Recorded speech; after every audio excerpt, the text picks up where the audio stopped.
fighting in a giant robot, and I'm not mature enough to talk quietly about that! Hi there, everyone. Scott and Lars back with another review and analysis for Dandadan. Episode 23, the penultimate episode for the second season, and we got ourselves a massive kaiju battle. I mean, it sounds a little redundant. If it wasn't massive, it wouldn't be kaiju. Yeah, there's some definite truth to that. Oh, but it's such a fun battle. I mean, there's so much chaos and goofiness present in all of the battles we've seen in Dandadan, but this one especially brings it out. And it we're really gonna get into it, but I love how creative they have to be to figure out how to deal with this, and not everything's working or working very well at that, and they're having to come up with even more creative options for this. But we'll get into that after talking about doing our recap. Absolutely. So with that being said, let's dive into the events of this episode with Okarun, Momo, and Kinta running for their lives from this kaiju as it continues to grow and start stalking after them through the city.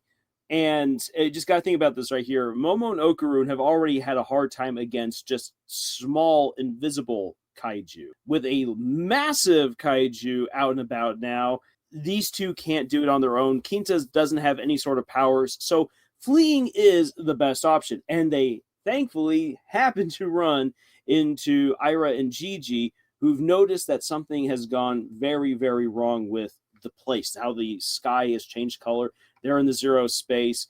When the teens all run into each other, they're like, okay, then, so this thing's coming after us. It's wrecking the whole place. We need to deal with it.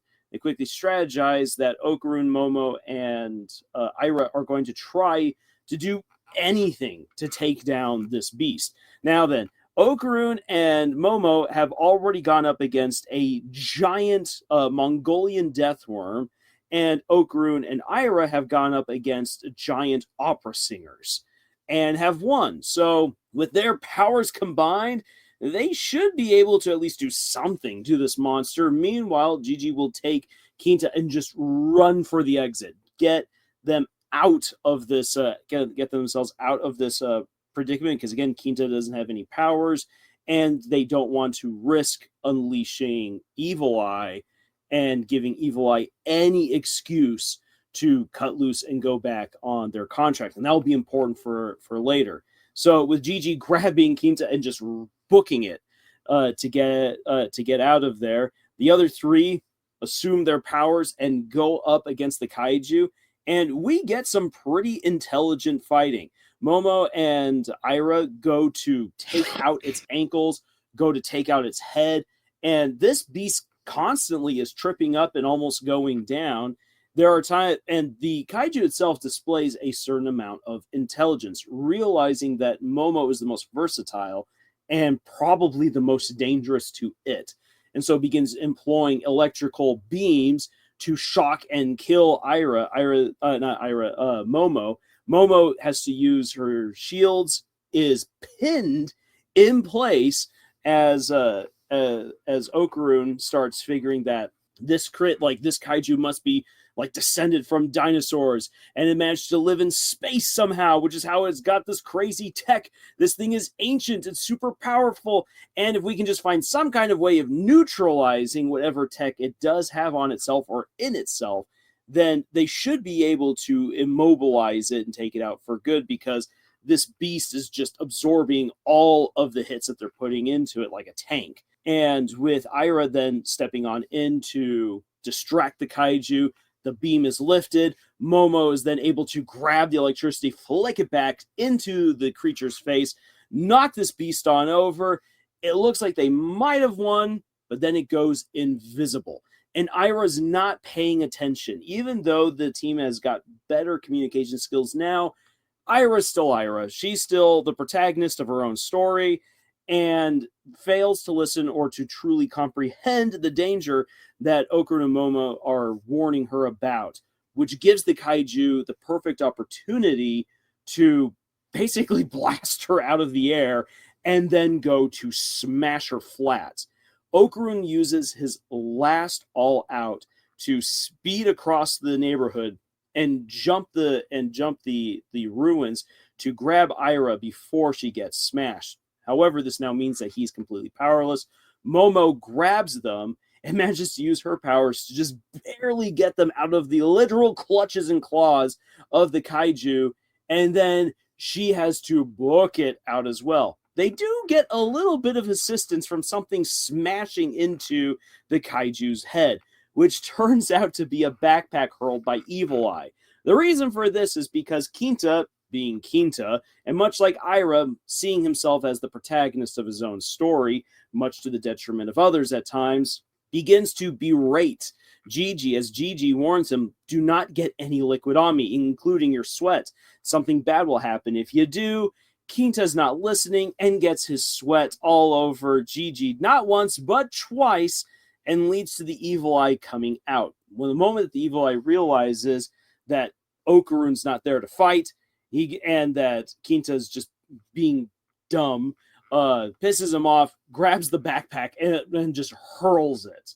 And Kinta manages kind of by accident to direct Evil Eye in the direction of Momo's house. So Kinta and Evil Eye are at the shrine when Momo arrives with the others, running all the way and carrying them. Ira pretends to be passed out, so that way she can continue to hold on to Okarun, and the kaiju is still giving chase. They did not escape it. They've just had a very small reprieve. But with Evil Eye out in the open, they could use his powers, but as Okarun points out, if they give him any sort of leeway, the contract that he sealed with Evil Eye could be voided, and then Evil Eye would have an excuse to fight and to even kill other people rather than just fighting Okarun. And so this means that they've got to get creative. But with one person who's got powers out of the fight because they don't want to use him, Okarun having used up Turbo Granny's powers and is out of the fight, and Momo and Ira are both wounded and exhausted, Kinta has no powers. What are you going to do? As Momo slumps up against the threshold of her home, Okarun realizes the nanoskins are reacting, and he gathers everyone together to explain his plan. By using their imagination, they should be able to use the nanoskins to create something large enough to fight against the kaiju. And he tries to demonstrate, but he's all flustered. His own ability to imagine exactly what they need is not quite as refined and begins to cause the entire house to collapse on top of them until Kinta steps on in to create a massive robot to go up against the kaiju. The only problem is that Momo, while thinking about something big to fight against the kaiju, thought of a giant Buddha statue. That is actually really hilarious, and for Japan, I would say also it's actually kind of on point. There's some massive Buddha statues. Imagine if those things came to life and started just laying waste to Godzilla. So massive Buddha statue, massive Gundam merged together to form this anime's version of Voltron. The teens get thrown to the different limbs. Evil Eye just is like, I want to murder. No clue what's going on. Okarun gets sent through the toilet, and things are just a fun, awkward, stalled mess, with them now being in this weird, haphazard machine that Kinta now has to kind of take the lead and work with people that he's never worked with before to operate this thing and go up against a kaiju that just will not go down. This is the cliffhanger before the season finale, and the stakes are high. We see where the team is at. They're ragged but not yet beaten, but that monster just will not stop. So, just love how long this is taking. I mean, and to say that, it's kind of a surprise with Dandadan. Because Dandadan, it's been very short and, goofy and exciting. And anytime we've seen any of the fights slow down like it is now, because, this fight seems to be dragging on. Even though it's very much short amount of time since this started. It's dragging on because it's taken, this whole, more than one episode. This is carried over from the previous episode to deal with this giant like kaiju.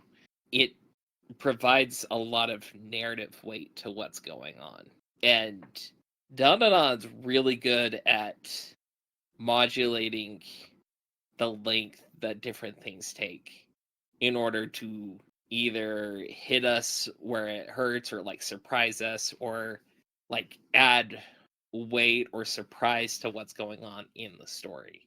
And this is a really good example of this. And kind of prove that like this happens in other stories. Because the idea, like the understanding I've gotten from this came from a comment that I'm guessing like the producers or directors were talking about the movie The Bourne Supremacy, and there's that really long car chase scene that you just feel exhausted at by the end of it. Well, this is that same kind of concept happening here in the show. These characters are exhausted. They're confused. They don't know how to handle this giant monster. And they have to get really creative to try and figure out ways to deal with the creature. And so far, none of it seemed to actually work. It just seems to get back up. It's just mad. Like, how do you defeat Godzilla? That's the ultimate question here. How do you beat Godzilla? Not technically actually Godzilla, but like for all intents and purposes. Yeah, all intents and purposes is Godzilla, but not at the same time. You get the idea. There's a meme there. I know there's a meme there, and I know I'm not quoting it right, but you get the idea. How do you beat Godzilla? And here's what I find really fun about this fight. So you're absolutely right about how it's taking so long. It's meant to make the characters exhausted. It's meant to make the audience exhausted and prime us for what I will, slight spoilers right here, confirm as the hilarity and the catharsis of how this fight will conclude, and to set us up for the cliffhanger that will lead us into season 3. But Okay. What I really enjoy about this fight are the limitations that the characters are operating under. Mm-hmm. Like, if you could have Gigi utilizing Evil Eye's power even to any sort of degree, that would be incredibly helpful. And Okarun having Turbo Granny's power is also incredibly helpful. He's an excellent support, and Momo, as we know, is incredibly versatile and very strong. The thing is that Okarun still only can go all out twice. There's been no magical power-up. There's no some magic 3. Oh, I believe in it, so now I can go all out 3 times. Nope, that's still the case. Gigi still can't really control Evil Eye's powers. This means that the moment that Okarun uses up his last all out, that's it. Like, they have to retreat because Momo and Ira alone cannot take down the Kaiju. The Kaiju was too powerful for 2 people. 3 people who've already gone up against massive monsters could try to not necessarily kill it, but just like stop it. Like, that's what they're aiming for. They're just like, we just need to stop it at the very least. But they can't. It's way too much, and they are way too underpowered. These limitations really help to bring out the tension, but also bring out more about the characters, how the characters interact with each other, their disagreements, their miscommunications, those moments where they do manage to come together to communicate well. And you're like, yes, yes, yes, and you root for it. You want to see how creative they get with how Momo and Ira use cars to try to trip the thing up. That's really, really great to see. And because they're so desperate, that's the only reason why Momo and Okarun would be in any sort of situation to see the nanoskins react and then to consider using the nanoskins, because they've only used it to repair a house. Who here is all like, okay, well, we've rebuilt this house with this magical stuff. How many people immediately jump to, now let's make a Gundam? I mean, there's going to be some people out there, but that's not the natural bend, even in Dandadan. I do really like how we're getting a bit of progression in like how we see Momo using her powers, and it's very much like shows us that like her powers are completely defined by her imagination.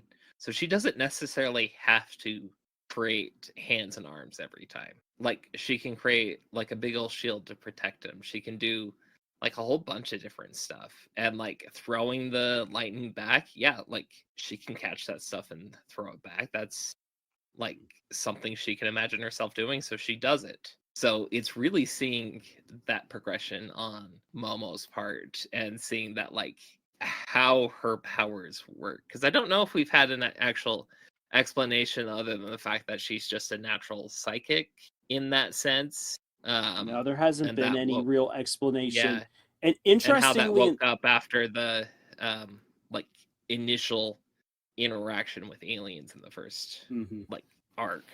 Well, interestingly enough, like thinking about across the manga, there really is no moment where anyone explains how Momo's powers work. And for Momo, it's just these are my powers. I'm going to do what I can do with them. Uh, Yeah. the most recent arc of the manga could open up the door for a solid explanation about what she's actually using and how to use it. But I wouldn't hold my breath on that because it's Dandadan. Yeah. I think it would be an interesting way to handle it if it was explained more from the alien side of things, because I feel like that it would balance the initial duo out, because like we have Okarun, who's completely obsessed with like aliens and all of this like supernatural stuff on that side of things, and he gets the yokai monster powers. And so if you have Momo, like her powers develop like because of her interaction with aliens, at least they pop forth, they like first come to life at that point. So I'm like, well, what if it is related to aliens in some way? Mm-hmm. And it could be just narratively speaking, I feel like it would be very satisfying if that were the case. Yeah, I agree with that. That have that nice symmetry between our two main leads. One thing at the end of this episode that you brought up, Scott, as we were discussing what we would all talk about, I think is actually a really excellent point to bring up, and this builds up on how this fight shows us how far these characters have grown. But this episode ends with a wink and a nod to how these characters can still yet continue to grow, which is something that you want. A good fight gives characters chances to confirm their growth and to grow beyond where they are at that particular moment. A good fight offers that chance. And where the episode ends is with all 5 teenagers separated from each other in this giant robot, which is a horrifying amalgamation of 2 separate thoughts from Momo and from Kinta. And we basically have a Voltron setup with each person in a separate part of the robot. Presumably, then they'll control various aspects of that robot. No one person has complete control.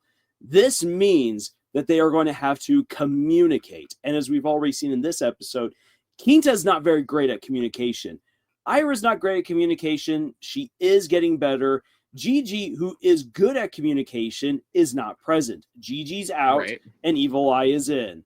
So we've got 3 individuals who are not good at communication, and it's just going to be a powder keg of awfulness that could happen. And so what I like about this fight is that we've gotten the confirmation for how these characters have grown, well, it then sets them up for, and you can still continue to grow. Here, now you guys have to act as friends and communicate properly. It's a character building exercise. Woo! Yeah. You know you failed when the kaiju eats you. Yeah, that would be scary. Big question there is, how long do you survive after you've been swallowed? If you've been swallowed, I mean, apparently people can be in the belly of a whale for a little while. So long as this kaiju isn't Godzilla, there's no atomic breath, so you could probably survive like maybe a minute, unless there's a bunch of electricity in its belly. I didn't even think of the electricity. I was thinking more like stomach acid, or like the esophagus closes in on you and crushes you to death. Oh yeah, no, the esophagus. Yeah, this is no face right here. Oh, what an esophagus! I don't because I've actually never seen I've never seen the movie in the original Japanese. I don't know if that's actually the line in Spirited Away when No Face coughs up all the people he's eaten. Yeah, I don't know. I don't know if that's don't just think one I've of those ever lines taken that Japanese either. it could be just one of those lines that the English voice actors were all like, I'm just going to throw this in here. Yeah, that is very fair. So with with those thoughts, anecdotes, and analyses, breakdown all together, I guess we'll just quickly round off this analysis by just saying simply, fights have no real formula to them. By the standards, for instance, of Marvel, this is too much, which sounds like crazy because I mean Marvel goes really over the top, but what Dandadan's already done here over the course of 3 episodes would be even too long for Marvel, the perfect Marvel formula. And yet it works. As we've already gone over, this goes a little bit into the Bourne Supremacy, where it's totally fine to have a long, drawn-out fight to exhaust your characters, to exhaust the audience. When it comes to writing a good fight, you have to know what you want to accomplish with that fight. And what we see here in Dandadan, we have the elements of get the audience exhausted, prime them for what comes next, exhaust the characters, back them into a corner, so that way they can then naturally discover a solution and then work together. Use the fight to confirm the growth of the characters while also prompting them to grow beyond where they are at this moment. So all in all, this is a fantastic fight, all things considered. So with that being said, we now want to hear what your thoughts are on this episode. What are you looking forward to in the next episode? If you've already read the manga, please keep it very light in terms of spoilers, especially for Scott, because I want him to have a jaw drop moment and be like, of course that was the thing happening all along. Okay, I have things to look forward to, apparently. Oh, yeah. Oh, you absolutely do. Like I said, this is a bit of a cliffhanger to go into the next season. If they don't drop what I'm expecting them to drop in the next episode, I will be genuinely shocked.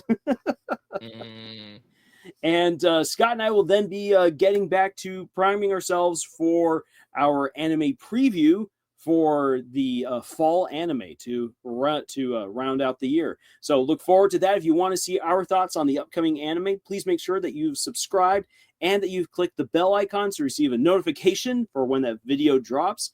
Otherwise, thank you so much for joining us on this adventure that we call writing. And until the next video, y'all, keep on watching out for kaiju. Make sure that you properly communicate with the resistance against said kaiju, and make sure that only one person is in charge of making a robot that everyone can use. And with that survivalist information and PSA out of the way, juice! Okini.